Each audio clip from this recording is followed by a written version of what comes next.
আসসালামু আলাইকুম। ওয়ালাইকুম সালাম। সবাই কেমন আছেন? জি, আলহামদুলিল্লাহ ভালো। আচ্ছা, আলহামদুলিল্লাহ। তো কে কোথা থেকে আসছেন এটা পরিচয়টা নেই। আপনি বলেন আগে। আপনি কোথা থেকে আসছেন আর আমি শেরপুর থেকে আসছি। আপনার নাম? আমার নাম মোহাম্মদ রাসেল মিয়া। আপনি কোন দেশে যাওয়ার জন্য শিখতেছেন? সৌদি আরব। সৌদি আরব। আচ্ছা। ভাই আপনি? আমার নাম হচ্ছে মনির। আমি নরসিংদী থেকে আসছি। আচ্ছা, অন্য দেশের বাইরে যাওয়ার জন্য শিখতেছি। যাক আলহামদুলিল্লাহ। আমার নাম মেহেদি হাসান। আমার দেশের বাড়িও নরসিংদী। আমিও বিদেশ যাওয়ার জন্য শিখতেছি। আমার নাম হচ্ছে মোহাম্মদ জিহাদ ইসলাম। আমিও বাইরে যাওয়ার জন্য শিখতেছি। আমার দেশের বাড়ি হচ্ছে বরগুনা। বরগুনা।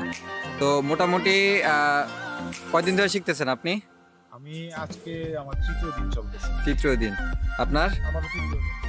আপনার তো আজকে দ্বিতীয় দিন আর আপনার আজকে একবারে প্রথম দিন।